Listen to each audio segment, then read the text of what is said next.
Yeah. We are in our final installment of King Lear, and we're going to have to be disappointed on the performance, which we now can look forward to for Thursday. And we're going to have to move relatively quickly. We got into the third act relatively far into it, but there's still a lot to go in 4 and 5 to get through this. And I just want to reiterate a little bit of where we are, because it will help us and serve us in going forward to the rest of the play. Remember, I said right at the outset of the play, it's a fascinating scene, really, that there is this abdication of power at the outset of the play, and yet it takes place in a very authoritarian manner through this game of let me look at all things equally under the guise of equality. Now you all tell me how much you love me. And then the two eldest daughters, who are actors and not very persuasive to the audience, I don't think, profess how much they dearly love their father. And the youngest daughter, who clearly does love the father, will not do this. And when she does this, his response to her is that she is so young and so untender, and her response is, "So young, my lord, and true." And he says, "Okay, so be it. Let truth be thy dower then." So that at the outset creates a challenge, but at the outset, it's very clear that Cordelia is a figure of integrity, but also that she stands for the truth.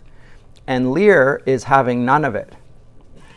In the kingdom of equality, in which all are going to be measured according to their virtue signaling, this game which doesn't really get below the surface, Lear has banished the virtuous individual, who is his daughter, and got rid of all natural right, and he is also not concerned with the truth. It doesn't matter to him that that's what's in question right at the outset, that his eldest two daughters are fraudulent, and they're willing to say anything for the sake of power. And his youngest daughter will not compromise on it, and so she's a woman of enormous integrity. She has everything to lose there, not just the kingdom. She's about to be married off to one of the two suitors who happen to be there.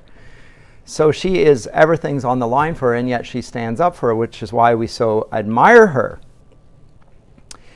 So in some ways, this play, I did say that there were some literary precedents for it, but this is not from Holinshed's Chronicles. There is a story in Holinshed's Chronicles of a Cordelia, for sure, but I'm not sure how accurate or where this person came from. Where in the kingdom of England, Scotland did this come from? But he did get it from Holinshed's Chronicles. But more than anything, it seems to me an allegory about truth. That's what the story is about, and the embrace or the rejection of truth. And it illustrates, and this is a great point, and I was just reading before the class an article by Ian Hunter, who was a law professor here in Canada. I think he's now in Australia. And he quotes Malcolm Muggeridge, and he illustrates why I think Shakespeare is so helpful and engaging for Christians. And it's a quote from Malcolm Muggeridge, who's a former journalist, late convert, and Catholic writer. And he says that life is a drama, not a process. It's a drama, not a process. And so when you want to live life better and to understand how God operates, you're better off thinking along the lines of a William Shakespeare rather than thinking of the way an Albert Einstein would think of it, in terms of a process that we observe. If you consider it as a drama in which we live and act and move and have our being, you have a better understanding of how God operates. And it seems to me that this play, as I say, is about a figure who is a Christ figure, Cordelia. I said that, I don't know if it was 2 classes ago or last class, but her death, her needless death, her insensible death, which at the outset, I said, marks this as maybe Shakespeare's blackest tragedy, because it doesn't come to the settled conclusion where the bad guys are punished. And there's some sort of restoration of order. There is almost the cavalry has come in, and yet at the very end, the heroine dies. And so it really does stretch the boundaries of tragedy, and it breaks the idea that Shakespeare has a static view of the theater even. You know, I've emphasized the very orderly way in which he looks at life. It has a purpose. It's ordained by God. That's reflected on the stage.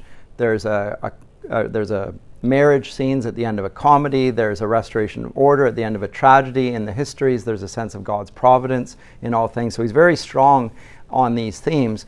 But he also deviates from that and expresses the experience of life often, which does seem to be rather chaotic and senseless. Things happen and they don't seem to make any sense. And he doesn't try and tie up those loose ends. And this is maybe the best illustration of that. But he's dealing with the problem of suffering. And no more than in the person of King Lear. And one final thing, and this is also Hunter's point, and I think it's a great point, although I will expand on it. At the outset of the play, Lear, I made this point before, but he crystallized it for me. Lear has all the authority in the world, and he has all the power at the outset. Cordelia represents the truth. She speaks the truth to power, to use contemporary jargon. That was a thump. You're not imagining it. She does exactly that. She speaks the truth to her father, and her father won't receive the truth, and he rejects it. Not ready for that. And so she has this Christ-like function in that. But I'm going to pick it up, having said all that, in Act 3, Scene 4. I left off in Act 3, Scene 3, where Gloucester laments to Edmund that he does not like all this unnatural dealing. There's this repetition of nature and unnatural, and it has multiple semantic senses. Sometimes it's, what do you mean by the word nature? Most people think they know what the word nature means. It's the green stuff outside. That's what the Romantics mean by nature, this sort of divine being that we inhabit. The environmentalist movement uses this as well. But if you study this and look at the history of the word nature in literature or in philosophy or in theology, you will find that it has a wide semantic range. And this is best expressed by C.S. Lewis in a little lesser known work of his called Studies in Words. And in the second entry, I believe it's the second, he looks at the word nature as it's used in writing from the beginning. The Bible doesn't use the word nature, by the way, physis. As it's used in English literature, it has a different sense. So I could use it in the sense, what's the nature of nature? Talking about the essential properties of nature. Sometimes when characters talk about things being unnatural, as is here the case with Gloucester, he is talking about it is out of whack with the way in which things ought to be. So there's a moral charge to the unnatural. This doesn't fit the way the moral ordering of the world works. There's something wrong here. That's what is meant by unnatural. And that theme of the lack of moral concord in everything he's seeing was introduced right at the outset of the play, when the truth was rejected and the moral legitimacy of the daughter was rejected in favor of the virtue signaling elder daughters who were simply hypocrites. So everything devolves from that point. So pick it back up at Act 3, Scene 4. We have Lear, Kent, disguised as Keys, and the Fool. So these three who now remain. Cordelia not with them, but the two faithful servants who are here right in the midst of, remember we left off, he's on the heath in the midst of a tempest. It's a terrible storm. And he fluctuates, that is Lear at this point, between a very self-absorbed pain and a look outward, because now he's experienced suffering. He's actually developing a bit of a philosophic mind. He's looking beneath the surfaces of things. Before he is, one of his daughters says, he hath ever but slenderly known himself. He is judged on the basis of appearances. He had the privilege in order to do that. He didn't really have to worry about whether things were true or not. And now he's questioning things.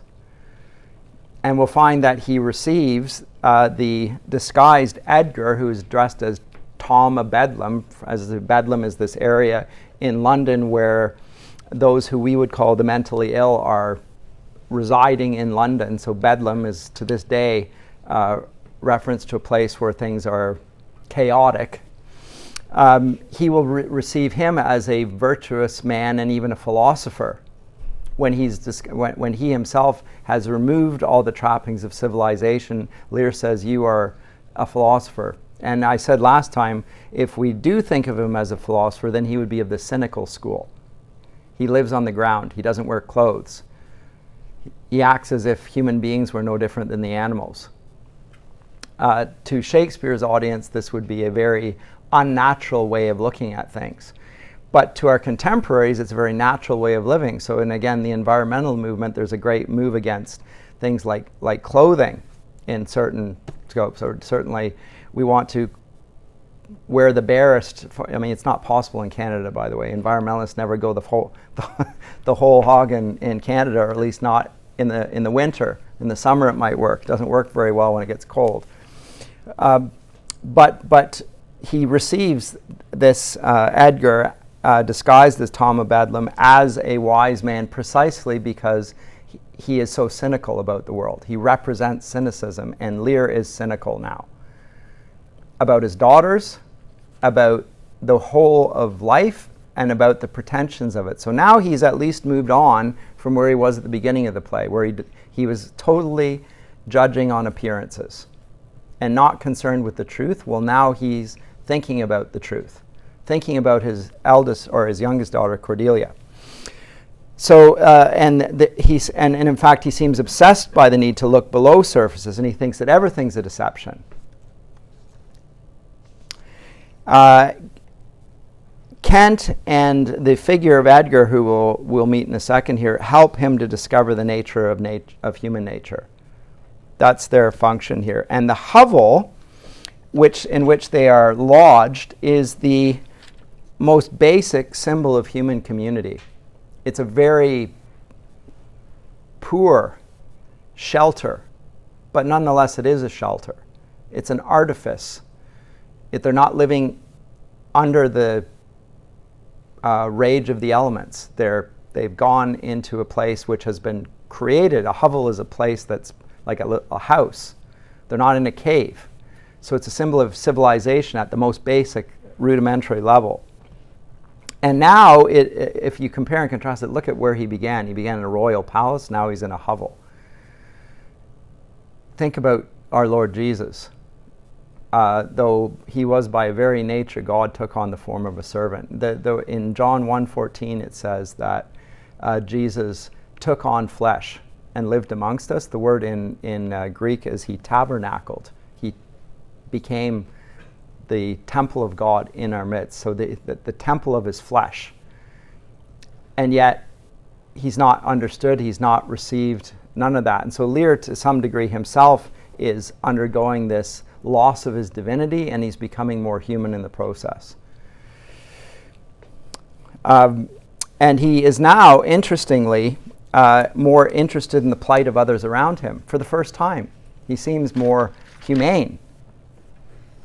Anyway, I'll pick it up. Kent and the fool guide Lear into this hovel, and when they enter the hovel, they meet this man, Edgar, Tom of Bedlam. And the fool, line 39, says, come not in here, nuncle, here's a spirit. Help me, help me. Give me thy hand. Who's there? A spirit, says the fool. A spirit. He says his name's Poor Tom. What art thou that dost grumble there in the straw? Come forth. Enter Edgar, disguised as a madman. Now there's huge irony here. He's in disguise as a madman. Lear is a madman. The disguise of the king he's thrown off. What's left is the craziness. So again, there's a symmetry here. There's a foil, if you will. And Shakespeare loves to do this. Uses different figures from different stations in order to emphasize his moral themes. And that's part of the whole drama. But he is disguised as a madman, it says in the text. Edgar, away, the foul fiend follows me. Through the sharp hawthorn blow the cold winds. Hum, hum, go to thy bed and warm thee. And Lear's response, didst thou give all to thy daughters? And art thou come to this? So he sees this man as a portrait of himself, as if looking in a mirror. He's this a mad, poorly dressed beggar. Edgar, who gives anything to poor Tom, whom the foul fiend hath led through fire and through flame, through ford and whirlpool, or bog and quagmire, hath laid knives under his pillow and halters his pew, set ratsbane by his porridge, made him proud of heart to ride on a bay trotting horse or traitor, or 4-inch bridges to course his own shadow for a traitor. Bless thy 5 wits, Tom's a cold. And Lear's response, has his daughters brought him to this pass? Couldst thou save nothing? Wouldst thou give him all? Fool, nay, he reserved a blanket, else we'd been all shamed. So he's got at least a blanket covering himself here. Lear, now all the plagues that in the pendulous air hang fated o'er man's faults, light on thy daughters. And then Kent, he hath no daughters, sir. Death! Traitor! Nothing could have subdued nature to such a lowness but his unkind daughters. Is it the fashion that discarded fathers should have thus little mercy on their flesh? Judicious punishment, 'twas this flesh begot those pelican daughters. Now let me explain the pelican daughters. In medieval iconography, the pelican was a Christ figure, and the pelican mother was said to bite her own flesh in order to feed her young. So you will find in a medieval structure sometimes this image of a pelican. The pelican's bleeding. The reason it's bleeding is that it's falsely thought that pelicans bit their flesh in order that their young would drink the blood off of them. And this is a Christ figure, the blood representing the communion on which we live, etc., etc. But that's what he means by these pelican daughters. They are taking, they've come from his flesh, and now they're sucking the life out of him. And there's little mercy in them. So they're the antithesis to Christ. So they've turned everything upside down. There's an unnatural, and in fact he calls them unkind. Now when he says unkind, they don't act in accordance with their kind or in accordance with their nature once again. What's their kind? Well, their kind is humankind, but what's the image of humanity that Lear has in mind here? That would have mercy and fidelity and so forth. Well, it's the very humanity which he himself has not shown to his daughters. There's been no fidelity. His relationships on covenant responsibility, he's rejected. But now he's moving towards recognizing the moral legitimacy of those claims, if that makes any sense to you. Anyway, Kent and Lear, they go back and forth a bit. There's a lot of crazy talk on the Edgar's part, but it's just interesting to see how he responds to Edgar here. And one of the questions that arises in this play, and I'm still not clear in my own mind about what I think about it, is does this play, most of Shakespeare's plays, uphold the moral legitimacy of order? very strongly. Does this play uphold the moral legitimacy of order? Does it affirm it, or does it undermine it? It's not quite clear. And the death of Cordelia makes it that much more questionable. But Lear, at this point, although he is mad in one sense, there's a purpose to his intentions. He wants to suffer at the hands of the elements. He goes out there explicitly, intentionally, in order to suffer. Is it because he feels guilty, or is it because he feels angry? It seems more anger than guilt, at least it seems to me. He's raging against the elements, but he's not raging against his own conduct. There's no sense of repentance here, other than that brief word he said back in Act 2, where he said that he wronged his Cordelia. Just this brief admission. When he looks off, and at this point, line 109, he's going to take off his own clothes to be like Edgar. And at that point, and the fool tries to stop him, "Prithee, nuncle, be contented, 'tis a naughty night to swim in. Now a little fire in a wild field were like an old lecher's heart. A small spark, all the rest on's body cold. Look, here comes a walking fire." It's Gloucester with his torch, gone out to find the mad Lear. And Edgar, this is the foul fiend, flibbertigibbet. He begins at curfew and walks till the first cock.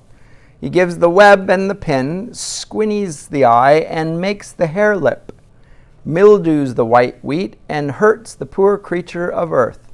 Swithled, footed thrice the old, he met the nightmare and her ninefold, bid her alight and her troth plight, and aroint thee, witch, aroint thee. "How fares your grace?" says Kent. "What's he?"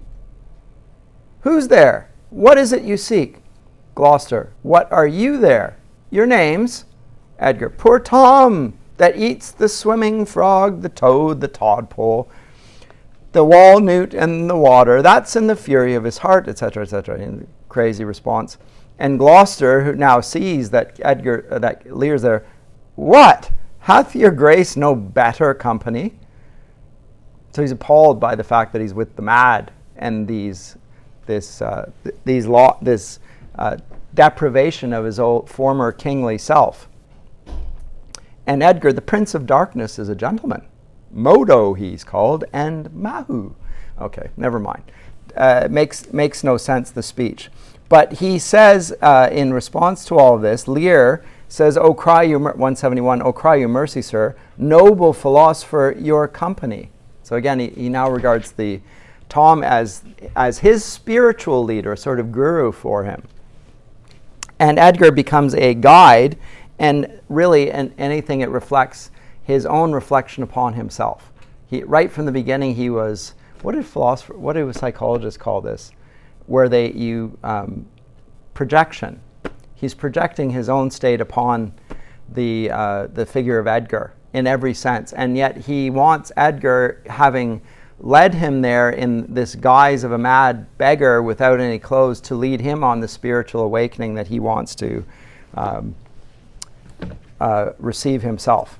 So that's where Act 3, Scene 4 goes. And as I say, he's like a mirror of himself. Later on, he will see him as the essence of human existence. So Edgar, for all of his loss of his former status, in the king's eyes, or the former king's eyes, he rises as this sort of, as I say, a guru figure.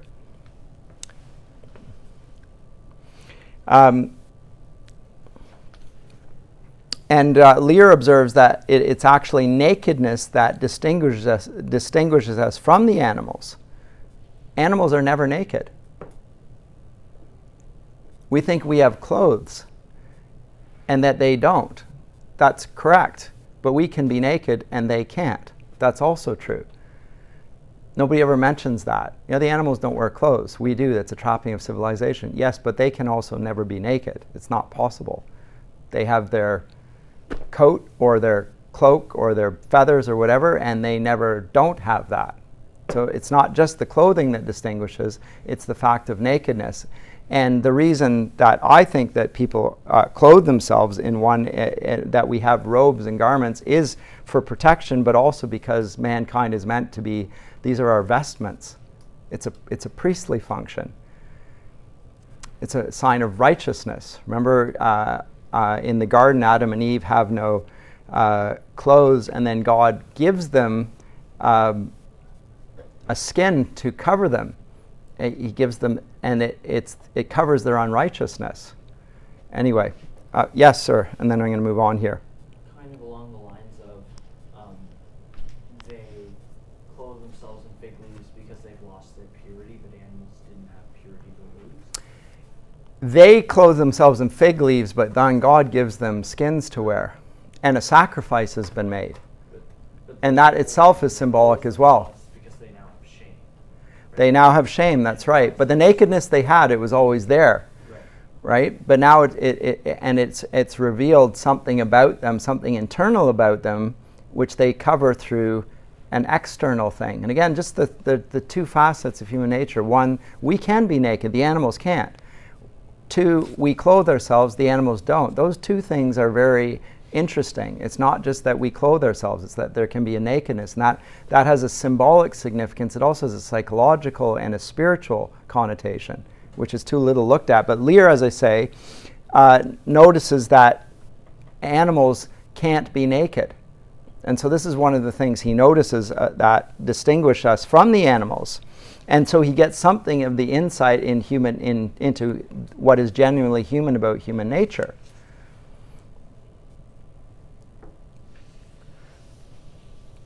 And there's a venue for this. And there is something, and we'll come to this next play when we look at Hamlet. There are parallels to be drawn between Edgar and Hamlet as well. Because if you have read the play before, Hamlet feigns madness to disguise his intentions for a time. And he can relay his own experiences through that role-playing, which is again part of the theme of many of Shakespeare's plays, the use of theater as a vehicle for playing out the themes of life. And the dramaturge figure is there to express that self-reflection on the meaning of life. Act 3, Scene 6, let me move on, is the climax of Lear's experience. In this scene, all the characters are in some way acting like they're mad. In the revised version of Lear, the scene is cut. I just mentioned that. We talked about the text and so forth. And we have it here, I believe, at Act 3, Scene 6, but there's a revised version in which it's not there at all. Lear imagines in this scene that he's putting his daughters on trial now. So he went from being a king, now he's going to be their judge.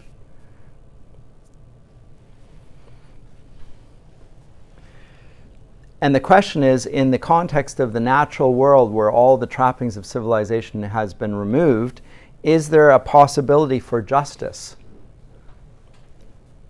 So people use the phrase natural justice, which means people get what they deserve. It's like karma or whatever. Is there actually justice in nature?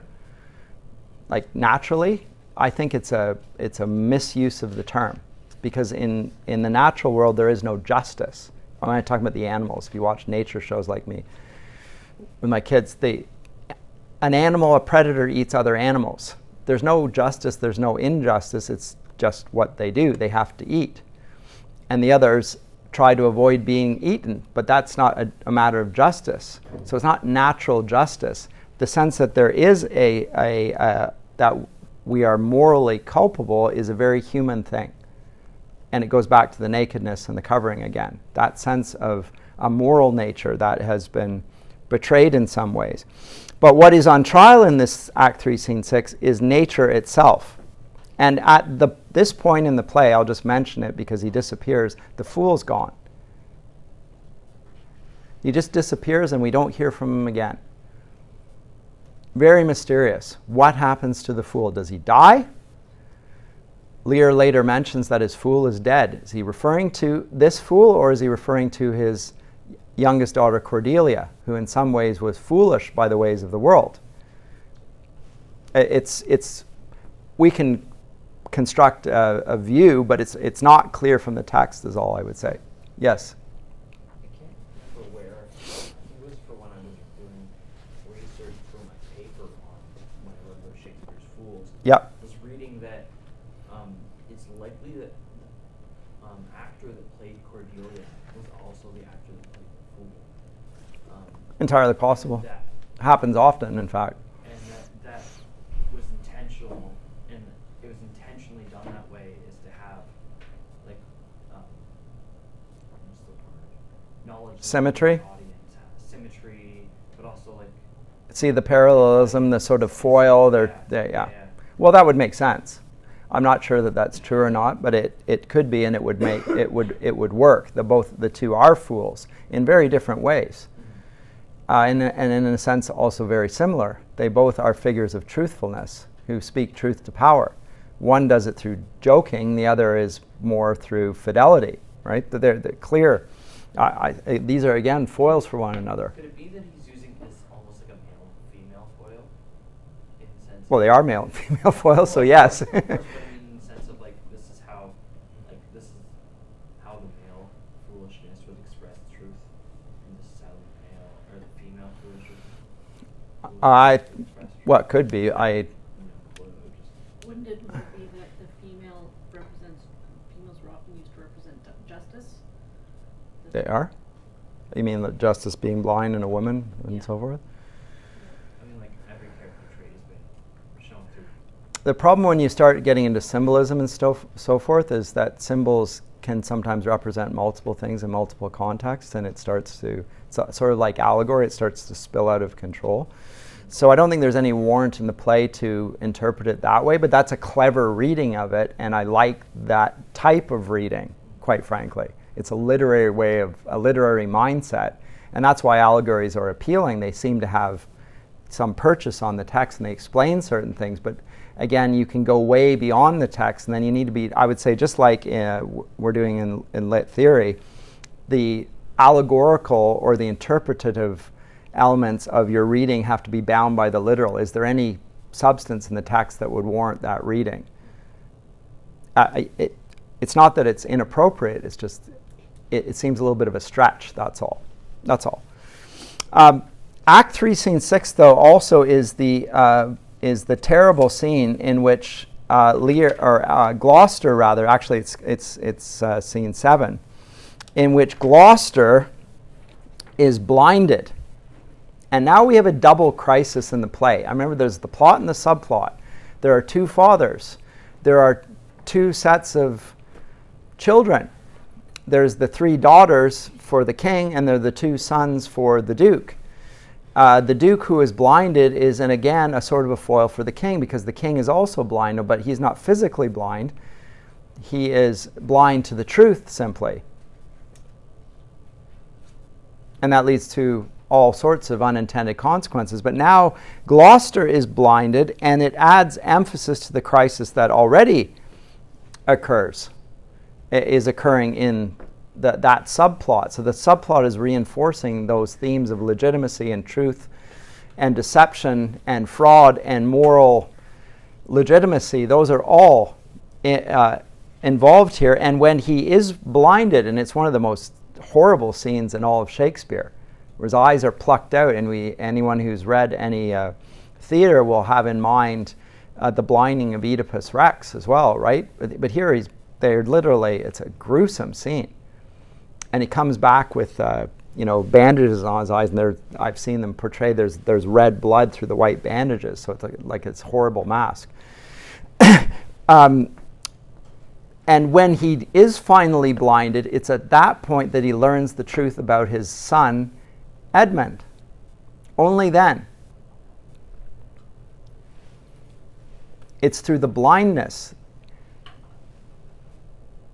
That's when he starts to recognize something. So are you judging on the basis of appearances, or do you see deeper into things. It's almost as if Gloucester only realizes what nature means that he finally figures out who his true son is, which was his true son all along, Edmund.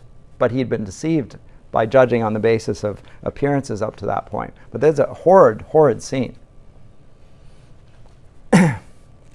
Act 4, we have both Lear and Gloucester, and now the speed of the play is picking up in some ways. This is a long play.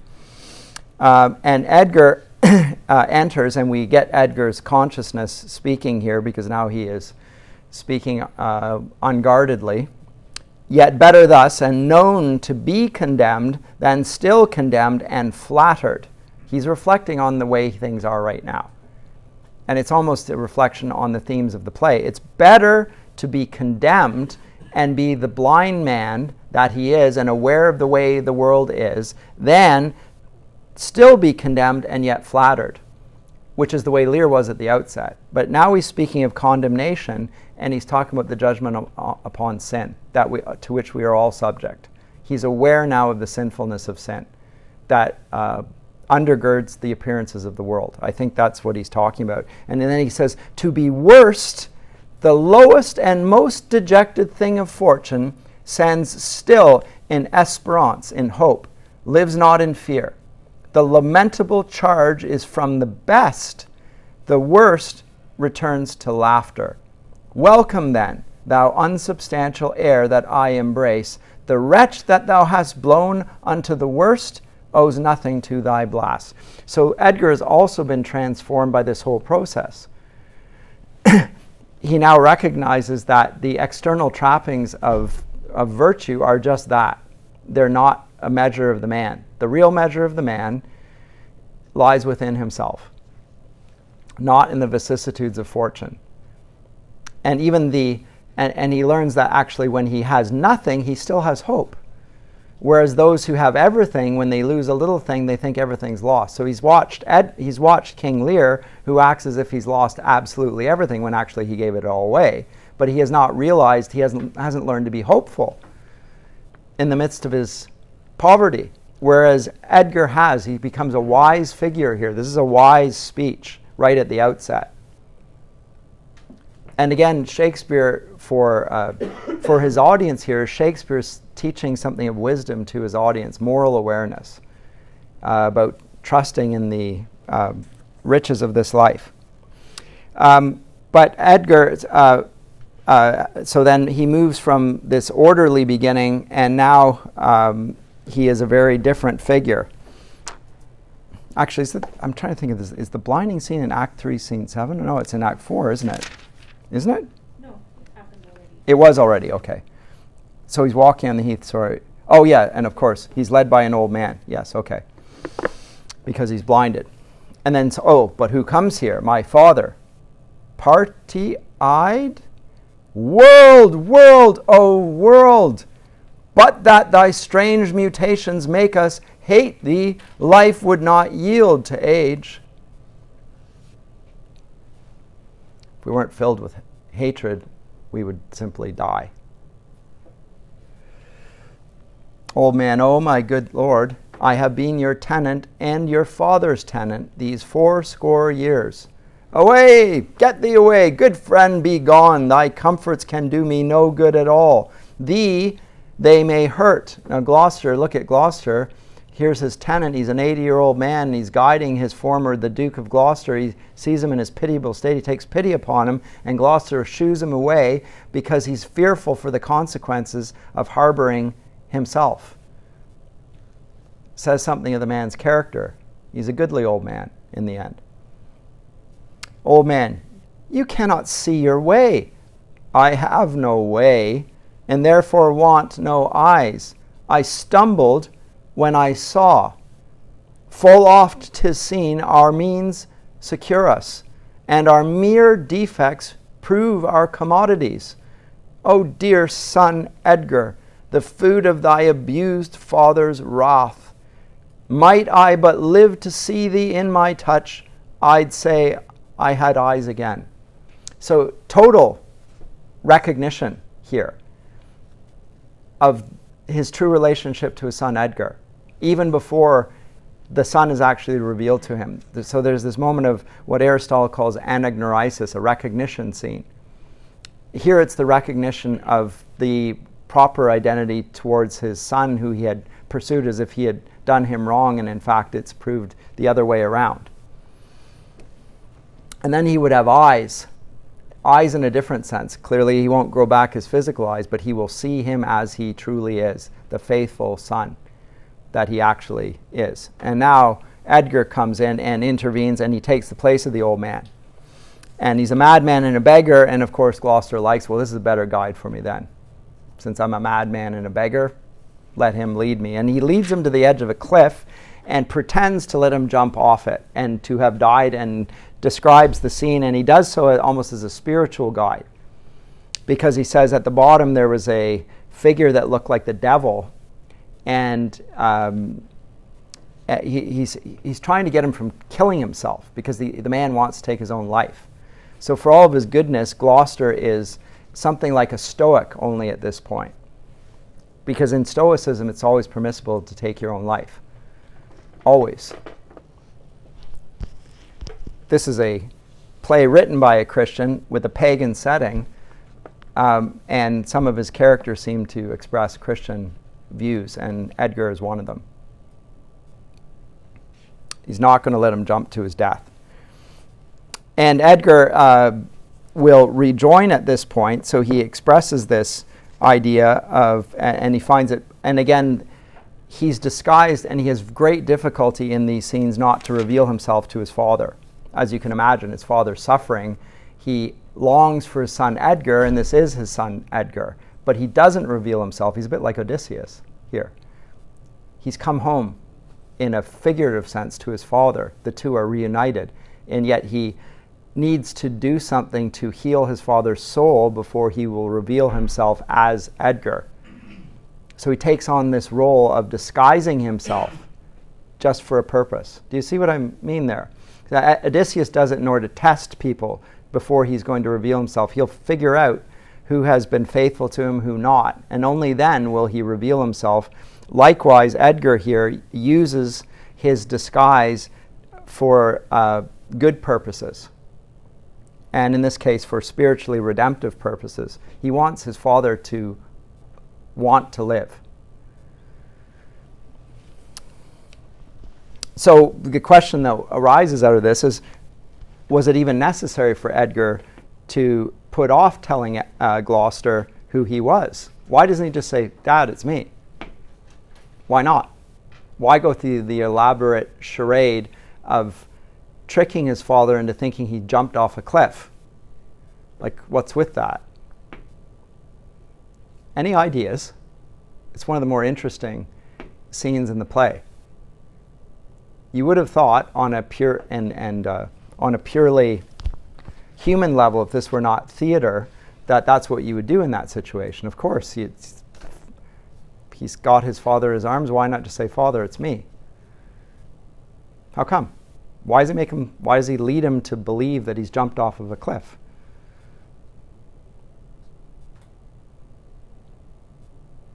He's not trying to save his life, and not only trying to restore his relationship, he's trying to restore his faith in providence. That's why. It has spiritual intention. He wants to heal his soul. He doesn't just want to repair the relationship to him. He wants him to trust that there is a providential ordering of things. So he acts like a dramaturge figure. He directs the proceedings for redemptive purposes, to make his father believe the truth, which is that there is a God that ordains our ends. So he is a Christ figure, if you will, in that sense. He leads this man to trust in providence. And Edgar orchestrates this whole thing, whereas Lear appears now, and he has a crown of weeds on. Now, a crown, he began with a crown, which he divided and cut in two. Now he's a crown of weeds. Now, that's not a crown of flowers, it's a crown of weeds. Weeds, which are symbols of sin. In biblical language, in terms of the garden metaphors, there are the wheats and the tares would be something like the weeds. Things that you sow your crops in the fields and the crops come up, but so the weeds that much. How'd the weeds get there? They're just there. But now he's wearing a crown of weeds. He's a sort of an anti-king. It's not just that he's a figure of nature. He's a figure of sin now. In his own eyes, self-consciously. He's aware of his wickedness in bringing about all these things. He's a sort of an anti-king. He sees that with his own eyes. And therefore he guises himself in a wild and amoral manner, and he questions the natural order in its traditional sense. So he's still not quite there yet. He's not at the point where he is able to affirm what Gloucester does do, which is the providence of the universe. He doesn't see that yet. He realizes that he's a very bad man. He's brought this about. He's bad. But he still does not see that there's providence in all this. And that's what I said, it's the tragedy of King Lear. What's the tragedy? Lear never gets it.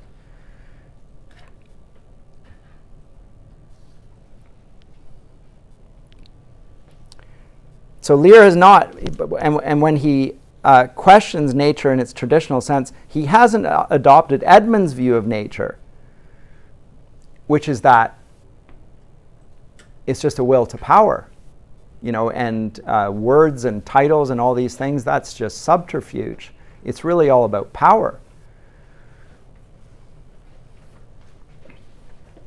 But he does see nature as acting more like the natural world outside of humanity. So it's motivated by lust and a lack of inhibition and a desire for whatever you want. So pure willfulness.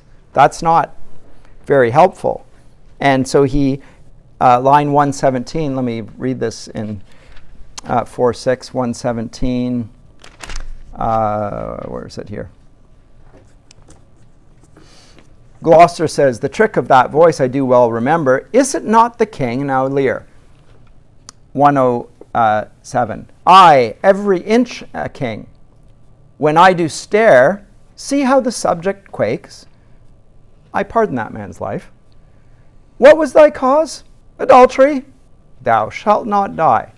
Die for adultery? No, the wren goes to it, and the small gilded fly does lecher in my sight. Let copulation thrive. For Gloucester's bastard son was kinder to his father than my daughters got 'tween the lawful sheets. Now that sounds like Edmund, that sort of logic. So the legitimacy here, and that's illegitimacy, and yet the illegitimate son acted towards his father better than the legitimate daughters. He's not aware of the treachery of Edmund and Edgar, right? To it, luxury, pell-mell, for I lack soldiers. Fornicate. Behold yon simpering dame, whose face between her forks presages snow, that minces virtue, and does shake the head to hear of pleasure's name, the fit you not, nor the soiled horse goes to it with a more riotous appetite. Down from the waist they are centaurs, the women all above. Now he's speaking of his daughters, of course. But to the girdle do the gods inherit. Beneath is all the fiends. There's hell. There's darkness. There is the sulphurous pit. Burning, scalding, stench, consumption. Fie. Pa, pa. Give me an ounce of civet, perfume, to cover the stench. Good apothecary, sweeten my imagination. There's money for thee. Oh, let me kiss that hand. Let me wipe it first. It smells of mortality. The schizophrenic nature of mankind being depicted here. And Lear tries to guide Gloucester to his vision here, and he will argue that the big thieves steal from those who are less corrupt. So there's a satirical commentary in here. So Lear's moving from the onset of his madness. He's rejected reason, but he's discovered a sort of a truth to life that goes beyond his rationality. So he's moving towards, there's a transformation of Lear going on here. It's not quite clear where he's going to end up, but he's not there yet. And he implies here that Gloucester's lust has been passed on to Edmund. That the only thing, remember Gloucester began the play by making the joke about Edmund's mother being good sport and so forth, and that the son is a bit like that, maybe. But he doesn't know that Edmund's very different than his father. He's not just incontinent in his sexual life. He is motivated by a will for power, and that's nothing like Gloucester. Gloucester has no desire for power. He's motivated by self-advancement, and when he does act in a lustful manner with both Goneril and Regan, he does it again for political purposes. He uses the two sisters, sets them against one another because he wants to be king. Now, in Act 4, Scene 2, there's backtracking a little bit, there's a turning of events. Albany signals the turning of these events and the strengthening of justice. And he shows his belief in divine justice there. So Act 4, Scene 2, if I can find the scene, Albany. Act 4, Scene 2, he says to Goneril, "O Goneril, you are not worth the dust which the rude wind blows in your face. I fear your disposition, that nature which contemns it, origin cannot be bordered certain in itself. She that herself will sliver and disbranch from her material sap, perforce must wither and come to deadly use." If you cut yourself off from the moral order of things, you will wither and die. So he's accusing her of gross immorality. He's warning her. You continue on this path and you will lose all. And her response is, "No more, the text is foolish." Albany, "Wisdom and goodness to the villed seem villed. Filths savor but themselves. What have you done? Tigers, not daughters, what have you performed? A father and a gracious aged man whose reverence even the head-lugged bear would lick. More barbarous, most degenerate. Have you madded? Could my good brother suffer you to do it? A man, a prince, by him so benefited? If that the heavens do not their visible spirits send quickly down to tame these vile offenses, it will come. Humanity must perforce prey on itself, like monsters of the deep. So if God doesn't judge it, humanity will. There will be a reckoning here, because mankind, as the Romans said, is a wolf to mankind. If you do not recognize a moral order, others will. And we've seen this in Shakespeare's plays already. There's a rearguard movement on. Albany speaks of it. Goneril sounds a lot like Lady Macbeth. Milk-livered man that bears to cheek for blows, a head for wrongs, who hast not in thy brows an eye discerning thine honor from thy suffering. That not knowest, fools do these villains pity who are punished ere they have done their mischief. Where's thy drum? France spreads his banners in our noiseless land, with plumed helm thy state begins to threat. Whilst thou, a moral fool, note the thematic, he is a fool now, a moral fool, sits still and cries, alack, why does he so? She's worried about the threat to their power. He's worried about the moral state of things. She accuses him of being a fool. He accuses her of being a fool. Who's the real fool? What's the nature of folly? His response, see thyself, devil. Proper deformity shows not in the fiend, so horrid as in a woman. O vain fool. It's repeated play on folly and wisdom and the desire for power and whither it tends and so forth. But let me move on there. But that Act 4, Scene 2, asserts his belief in divine justice. There will be a moral accounting for this, whether it's directly from God or by human agents. If you let loose all bonds of fidelity, even down to your father, you cannot expect that others will recognize the rule of law. That's what saves you. They have respect for the authority of the law. If you yourself will not even respect your father and will treat him so abominably, why would anyone respect your authority? And meanwhile, France lands noiseless in their lands. In other words, the country is glad that France is there because they're not loyal to her. And she says, if I go, you're going to go down as well, you fool. So there's now there's a hope of justice coming.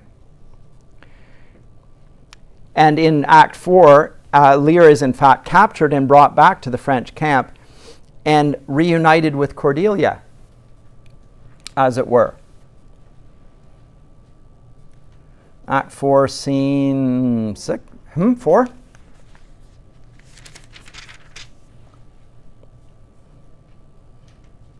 No, that's Oswald and Regan. Oh, no, it's 5, sorry. You're right. I was looking at the wrong one. Yes. Okay, sure, good. Let's look at scene 4. Cordelia. Alack! 'Tis he! Why, he was met even now as mad as the vexed sea, singing aloud, crowned with rank, femeter, and furrow weeds, with hardocks, hemlock, nettles, cuckoo flowers, darnel, and all the idle weeds that grow in our sustaining corn. A sentry send forth, search every acre in the high-grown field, and bring him to our eye. Officer goes out. What can man's wisdom in the restoring his bereaved sense? He that helps him take all my outward worth. There's Cordelia again. Money matters not to her. Anything, I'll give you anything to restore my father to me. There is means, madam. Our foster nurse of nature is repose, the which he lacks. That to provoke in him are many simples operative, whose power will close the eye of anguish. He needs bed rest. That will be the balm from his many hurts. Just let him sleep for a bit. This is the doctor, the physician. Cordelia, all blessed secrets, all you unpublished virtues of the earth, spring with my tears. Be aidant and remediate in the good man's distress. Seek for him, lest his ungoverned rage dissolve the life that wants the means to lead it. The messenger, the news, madam, the British powers are marching hitherward. 'Tis known before, our preparation stands in expectation of them. O dear father, it is thy business that I go about. Therefore, great France, my mourning and importune tears hath pitied. No blown ambition doth our arms incite, but love, dear love, and our aged father's right. Soon may I hear and see him. Out she goes. So again, Cordelia landing like a young Joan of Arc, and her full of virtue and truth and a desire to be with her father. And so our hearts are filled with the worth of this young woman. And as I say, there's a great hope at this point of restoration here. When we do finally receive him again, I think it is scene 6. Is it scene 6 or is it... I think it's 6. Or is it 7? No, it is 7. Lear is dressed in clean clothes, music in the background, etc. So if you think about the demoniac, who nobody in the Gospels accounts, where he's a wild man and people are afraid to come near him and he's tearing into people. Now he's clothed in his sound mind. Clothed, rested, there's a music suggesting an order and a harmony in the universe, and Lear, there's a restoration process that's happening here. He's had some sleep. It's a very hopeful scene. We're in Act 4 still. The bad guys are going to be punished. All is well that ends well. There may be a marriage scene. Maybe the France and Cordelia have not yet been married because they've been too busy getting back into it. They'll have a marriage at the end. I mean, it could go that way. It seems like that's a possibility. When we meet him in scene 7 here, Lear believes that he has been reborn, passed through purgatory to salvation. Now, those were the same sort of symbols that were used by Gloucester. Remember, his son said to him, he looked down, he saw the devil down there, and you have escaped that. I've saved you from that. He's escaped a sort of a hell. And Cordelia here, it acts as is sort of a redeemer to Lear. The doctor introduces her and says, Cordelia, you do the honors here. Act 4, Scene 7, line 43. How does my royal lord? How fares your majesty? Lear, you do me wrong to take me out of the grave. Thou art a soul in bliss, but I am bound upon a wheel of fire, that mine own tears do scald like molten lead. Sees himself in a sort of a purgatory. He feels the weight of his sin against her. She speaks of him as Her Majesty, and he is humiliated at his own lack of worth to that phrase. Sir, do you know me? You are a spirit, says Lear. I know. When did you die? So he recognizes Cordelia. When did you die? Sir, still, far wide. He's scarce awake. Let him alone a while. Where have I been? Says Lear. Where am I? Fair daylight, I am mightily abused. I should even die with pity to see another thus. I know not what to say. I will not swear these are my hands. Let's see. I feel this pinprick. Would I were assured of my condition. Oh, look upon me, sir, and hold your hand in benediction o'er me. No, sir, you must not kneel. Pray do not mock me. I am a very foolish, fond old man, 80 and upward, not an hour more nor less, and to deal plainly, I fear I am not in my perfect mind. Methinks I should know you and know this man, yet I am doubtful, for I am mainly ignorant what place this is, and all the skill I have remembers not these garments, nor I know not where I did lodge last night. Do not laugh at me, for as I am a man, I think this lady to be my child, Cordelia. And so I am. Be your tears wet? Yes, faith, I pray, weep not. If you have poison for me, I will drink it. I know you do not love me, for your sisters have, as I do remember, done me wrong. You have some cause. They have not. No cause. Am I in France? In your own kingdom, sir. Do not abuse me. The doctor, be comforted, good madam. The great rage, you see, is killed in him. And yet it is danger to make him even o'er the time he has lost. Desire him to go in, trouble him no more, till further settling. Will't please your highness walk? You must bear with me. Pray you now forget, and forgive. I am old and foolish, and out they go.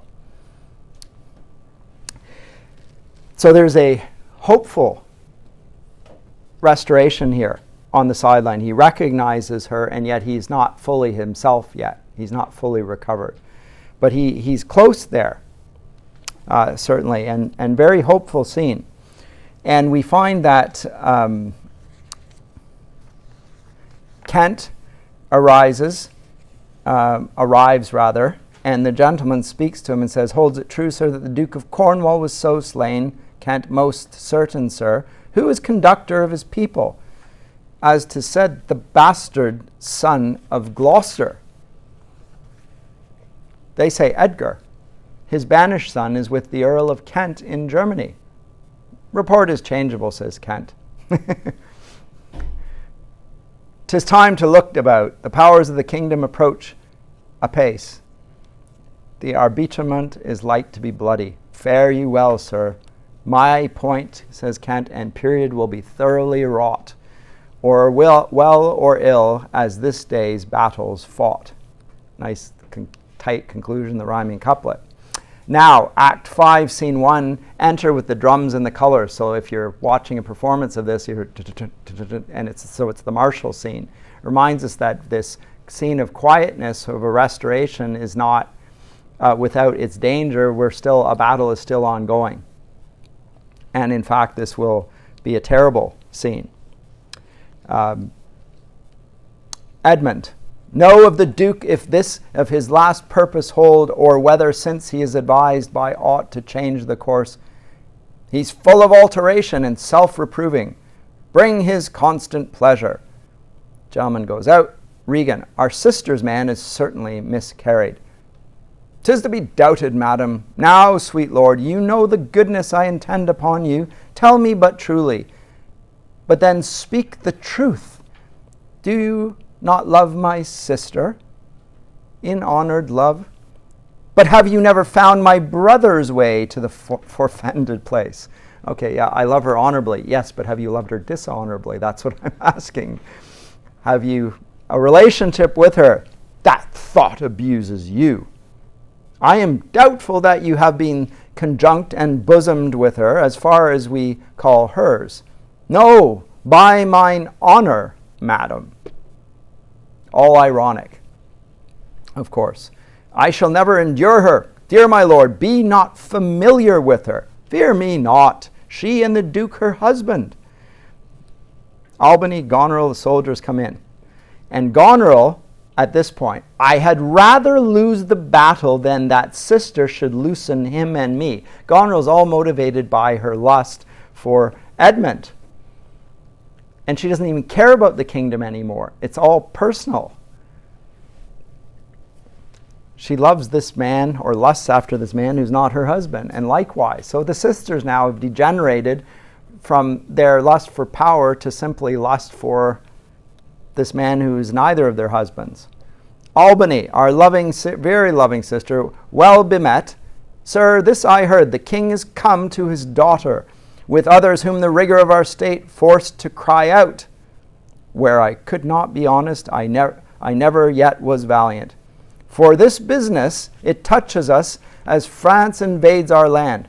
Not bolds the king, with others whom I fear most just and heavy causes make oppose. Sir, you speak nobly. He wants to defend his country. So for all of the wrongs that have happened, Albany is going to defend the territory of England against the French invader. Now, you speak nobly. Regan, why is this reasoned? Combine together against the enemy. For these domestic and particular broils are not the question here. Let's then determine with the ancient of war on our proceeding. I shall attend you presently, said Edmund, at your tent. Regan, sister, you'll go with us? Goneril, no. 'Tis most convenient. Pray, go with us. Aside, Goneril. Oh ho, I know the riddle. I will go. So there's now a total distrust between the sisters, and enmity has arisen between the two sisters over this man. Edgar comes in, and Albany there, Edgar disguised. If e'er your grace has speech with man so poor, hear me one word. I'll overtake you. Speak. Before you fight the battle, ope this letter. If you have victory, let the trumpet sound for him that brought it. Wretched though I seem, I can produce a champion that will prove what is avouched there. If you miscarry, your business of the world hath so an end as machination ceases. Fortune love you. Stay till I have read the letter. I was forbid it. When time shall serve, let but the herald cry, and I'll appear again. Why, fare thee well. I will o'erlook thy paper. Edmund comes in. Now Edmund says, the enemies in view, draw up your powers. Here is the guess of their truth, strength, and forces. By diligent discovery, but your haste is now urged on you. We will greet the time, says Albany. Edmund. Now Edmund, as an aside, where does he stand in relation to the two sisters? Here he unbosoms himself. To both these sisters have I sworn my love, each jealous of the other, as the stung are of the adder. Which of them shall I take? Both? One? Or neither? Neither can be enjoyed if one remain alive. To take the widow exasperates, makes mad her sister Goneril, and hardly shall I carry out my side, her husband being alive. Now then, will use his countenance for the battle, which being done, let her who would get rid of him devise his speedy taken off. As for the mercy which he intends to Lear and to Cordelia, the battle done, and they within our power shall never see his pardon. For my state stands on me to defend, not to debate. Wicked man. In the end, he will get rid of them all. He will get rid of Cordelia, Lear, and his comrade in arms, Albany, when the time comes. So let me steadily proceed here. They lose the fight, Lear and company, and the what have I done here? The last scene here. I will come to the last scene here because it's the telling and important one. It is a long scene. It is not a short one. There's been a lot of short scenes because of the battle that's been waged. But in Act 3, 5, Scene 3, Edmund begins, some officers take them away, good guard, until their greater pleasures first be known, that are to censure them. Cordelia, we are not the first who with best meaning have incurred the worst. For thee, oppressed king, I am cast down. Myself could else outfrown false fortune's frown. Shall we not see these daughters and these sisters? No, no, no, says Lear. Come, let's away to prison. We two alone will sing like birds of the cage. When thou dost ask me blessing, I'll kneel down and ask of thee forgiveness. So we'll live and pray and sing and tell old tales and laugh as gilded butterflies and hear poor rogues talk of court news. And we'll talk with them too, who loses and who wins, who's in, who's out, and take upon us the mystery of things as if we were God's spies. And we'll wear out in a walled prison pacts and sects of great ones that ebb and flow by the moon. Now he just wants the blessings of a quiet, private life. So he's restored to his daughter. He recognizes his daughter. We will live, the two of us, in a cell, and that will be fine. Let others be in the greatness of the world. In the public eye, that works for us. That will not be permitted them, because Edmund's got them in his grasp, and he will not let them live. Edmund, take them away. Upon such sacrifices, my Cordelia, the gods themselves throw incense. Have I caught thee? He that parts us shall bring a brand from heaven, and fire us hence like foxes. Wipe thine eyes, the good year shall devour them, flesh and fell, ere they shall make us weep. We'll see them starved first. Come hither, captain, says Edmund to a guard. Come hither, captain. Hark, take thou this note. Gives him a paper. Go follow them to prison. One step I have advanced thee.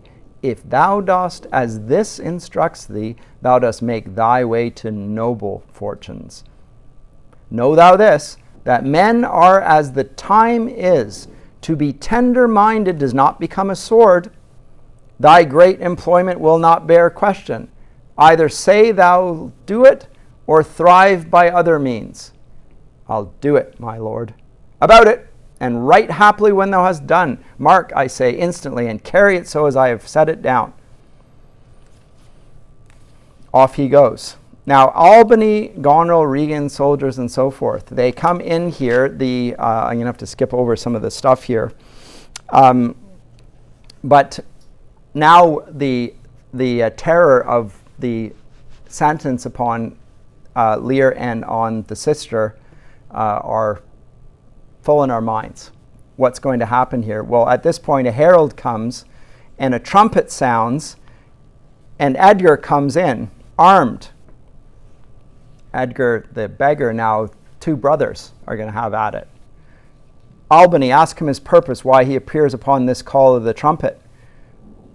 The herald, what are you, your name, your quality, and why you answer this present summons? No, my name is Lost. My treason's tooth bear gnawn and canker bit, yet am I noble as the adversary I come to cope. 124. What is that adversary? That he that speaks for Edmund, Earl of Gloucester. Edmund speaks. Himself, what sayest thou to him? Draw thy sword, that if my speech offend a noble heart, thy arm may do thee justice.